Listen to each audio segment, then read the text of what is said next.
Here we have the inside of the Auto Sleeper Kemerton XL.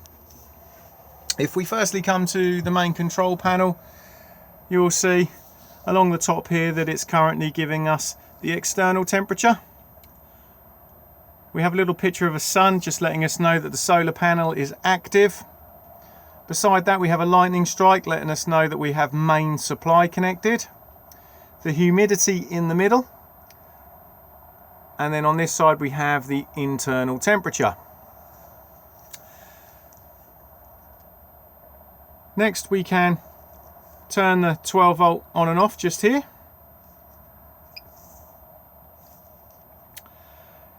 Beneath that we have water pump on and off. Water pump needs to be on so we can get water out of the taps and fill the boiler if it's been drained down. Next we have how much water is in the fresh tank and how much water is in the waste tank. Then we have condition of leisure battery, condition of vehicle battery, however many amps are being used or actually put into the van, depending. And then we have the mains current and the solar current just there.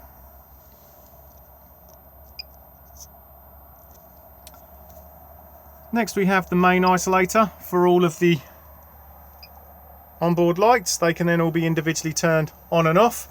If they are the roof touch ones, you do need to touch them to turn them on. We then have awning light on and off, and then battery selection. So we have V for vehicle, L for leisure. Whichever battery you've selected on here is the battery you are using to run the back end of the van, and is also the battery you are charging when you are hooked up to main supply. If we now press the cog button, we will go into the settings menu. The best way to have all of the charge points here is to put them all onto smart, and you'll see at the moment that the active battery at the moment is the leisure battery, and that's the one being charged from the main supply. And because I've now put the solar into smart mode, it's now charging the vehicle battery, and they will then cycle. On this side here we have automatic tank fill. So if you are using the Whale smart filler, you just need to turn this on just here to turn the solenoid on to allow water into the van. And then we have tank heaters just here. So if you are using the van in extremely cold climate, you can put the tank heaters on the fresh and the waste tanks to stop them from freezing up and damaging. Lights to come on when we turn the power on. So at the moment the main lights will come on and the awning light will not. You can put it into whatever mode you want. Key beeps are on. Water level alarms are on at the moment as well. So if the waste tank is nearly full, it will let you know, and when the freshwater tank is low, it will let you know. Backlight brightness of this screen and how quickly it will time out when you're not using it. And then just set the time and date, and then we go back to the beginning again. Beside the main control panel, we then have the Whale control panel for the heating and hot water. You'll see that we have water heater at the top and heating underneath. All we do is we just press the button, and as you can see, a series of icons will appear until it eventually ends up back it off. So if we start with the water heater, and we start with the first icon just here, which is a little picture of a snowflake. This is the boiler's frost protection mode. So if you have water in the boiler but you don't necessarily want to be heating it, and there is a danger that it may freeze, you can put it into this mode here, and if the temperature drops below 3 or 4 degrees, it will come on to avoid frost damage. Next we have a wavy line. Wavy lines represent main supply, so we would now be using about 1 kilowatt to heat the hot water. Then we have 2 wavy lines, so 2 kilowatts. So it is just dependent on the ampage of the site you're on to try and avoid tripping. If we don't have main supply, we can use gas with a little picture of the flame just here. And if we want hot water extremely quickly, which is very effective in the winter months, and we have both power sources available to us, we can put it into dual fuel mode. So I can use gas and mains electricity at 1 kilowatt and gas and mains electricity at 2 kilowatts. Whenever you are consuming gas, a little flame will just appear here to let you know. If there's a problem with the boiler in any way, a little red exclamation mark will appear where my finger is here. And then if you then just press the actual water heater button, you will get a series of little red lights, and then in the manual, or if you Google it, it will then tell you what the problem is. If it is something relatively basic that you can sort out, once you've sorted it, you will need to reset the control panel. And the way you do that is, if it's a water heater issue, just hold the water heater button down and then press the plus button together, and it will then clear itself. And if it's a heating problem, just hold the heater button and again hold the plus button down. Next we have heating, and again series of icons until we eventually end up back it off. So if we start with the first one, again we have a single wavy line representing main supply, but this time it's using about 500 watts. We then have main supply again, but this time 2 wavy lines represents about 1 kilowatt, and then 3 wavy lines representing 2 kilowatts. After that we have gas on its own again, and then the dual fuel mode. Plus and minus to adjust the temperature, and again whenever you are consuming gas, a little flame will just appear here to let you know.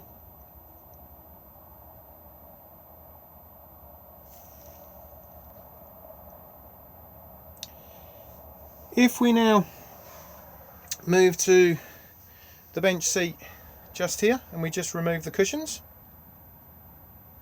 and we now just lift up, you will see we have storage underneath here, but we also have the whale boiler itself to drain down the boiler for winterization.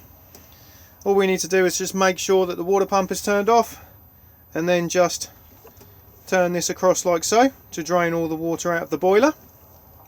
To refill it, make sure it's back as it is now, fill up the fresh water tank, turn the water pump on, and it will then begin to refill itself. You will need to open the taps up to force the air out of the system, wait until they're running freely, and then close to fully prime. If we just look down here, you will see the gas isolation tap for the boiler itself just here. Also in here we have the location of the leisure battery itself just here, the battery charger just here, the solenoid for the Whale Smart Fill just here. Also underneath here you will find some 12 volt fuses. They are labelled up just here.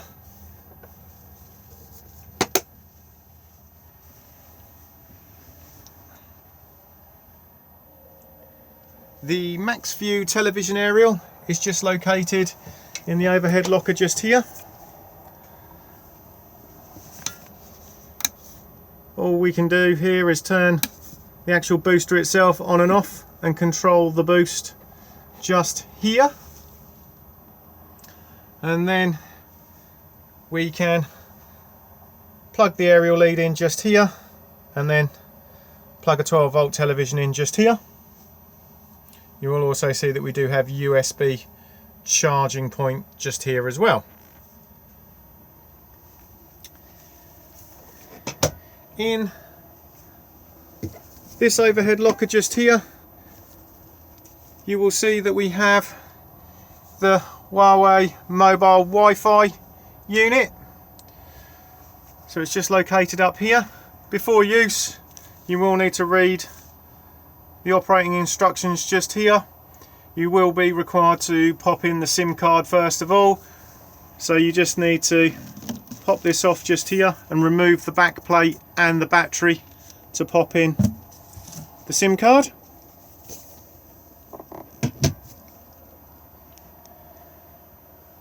Next we have the Thetford fridge on and off just here. This is an automatic fridge freezer unit, so as long as you are on A for auto, as you can see we are at the moment, it will find the best power source it can for you. So because we're currently hooked up to main supply, let's put us onto mains with a little picture of the 2-pin plug just here. If I now went outside and pulled the mains lead out, it would then automatically attempt to fire itself up onto gas, and as soon as we start the engine, it will then automatically put itself over to 12 volt maintain. We can take it out of auto if we want to. All we need to do is just press just here, so I can manually put it onto mains. I can manually put it onto 12 volt maintain. We are going to get an error code at the moment because the engine isn't running. And I can manually put it onto gas. But automatic is the easiest setting to have it on. Temperature control just here.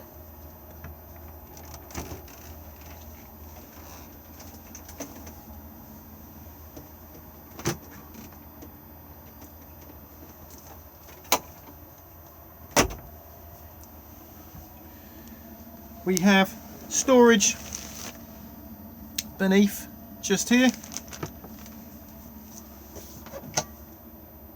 and here. If we now come across to the hob, you'll see we have 3 gas rings. It is just a matter of push in, twist and push the igniter.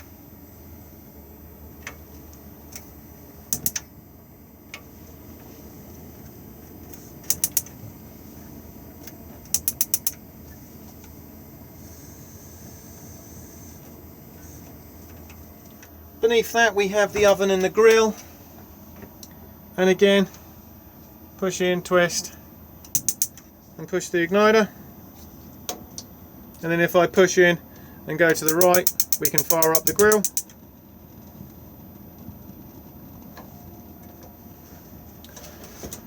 Beneath the oven we again have storage, but you will also find underneath here more of the gas isolation taps. So we have the gas isolation tap for the cooker and hob, the heating, and for the fridge. Beside that, in this cupboard, you will find the consumer unit. So we have the main strip switches just here. So we have the 3 individual MCBs, and then the main RCD just here, and then the little yellow test button just here. So if something's not working on main supply, it's your first port of call just to see whether or not you've tripped. We then also have the 12 volt fuses just here. Again, they are numbered up exactly the same as the trips, and they will correspond in the Auto Sleeper handbook. We also have isolator switches for components that use main supply. So we have this amber one just here for the heating and hot water. So if I turn that off, it will make the whale control panel error code if we're trying to use heating or hot water on main supply. So it can really stay in the on position. Again, it's more for maintenance. We then have the green one for the battery charger. Again, we want to be able to charge batteries when we're hooked up to main supply. And the last one just here that isn't illuminated is to let you know if you have reverse polarity connected to the van. You may find this from time to time on some continental sites. Over this side we have full system shutdown, so if you aren't planning on using the motorhome for a period of time, you can press this button and it will kill any residual draw on the leisure battery.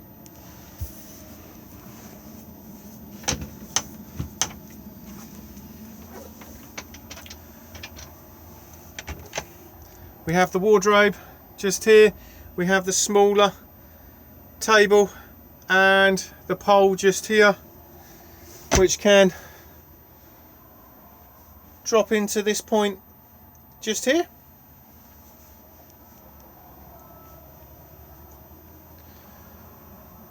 We have the microwave just here. The isolator switch for it is just found above. These particular microwaves do not require a plate.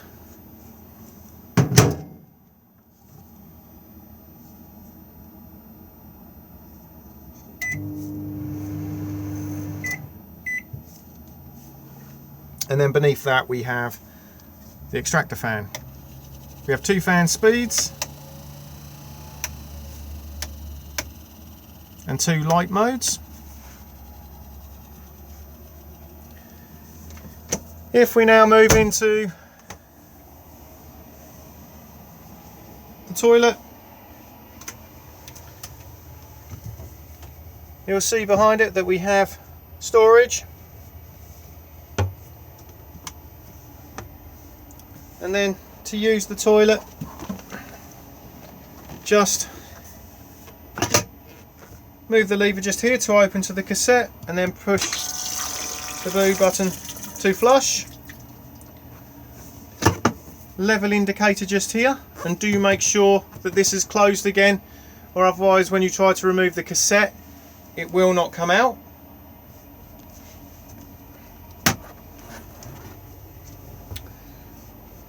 Then we have the shower.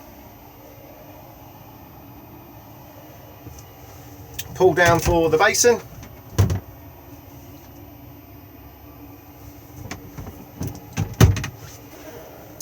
And then tucked up here we have the extractor fan on and off. And then the lights for the mirror.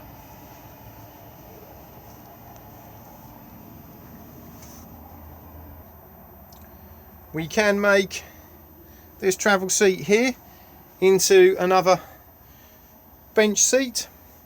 So if we now just push the lever down just here, we can then slide this completely out. So we now have this. If we now get the backrest cushions, you will now see that I've already arranged the first 3 just here. You'll see they literally just clip on the press studs just at the back here. And then if we just do the last one just here,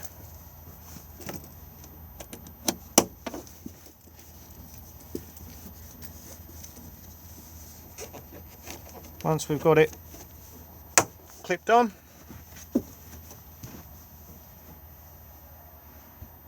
we then have another good sized bench seat. If we now remove these again, we can then make the beds. As you can see, just by removing the cushions, we already have a single bed this side just here. To make the single bed on this side, all we need to do is again just remove the cushions.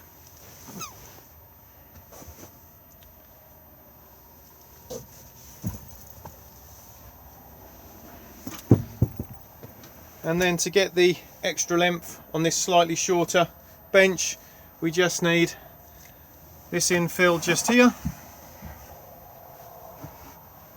And then all we're doing is popping it in. Can you see this little bit here? Just popping it in underneath the actual driver's seat itself, and then just giving it a little push into place, and then it will then give the extra length to this bench seat.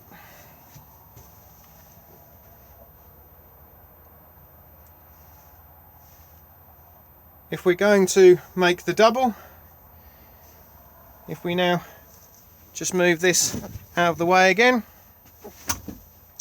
all we now need to do is just slide this part out just here, and then what we need to do is then just again add the infill.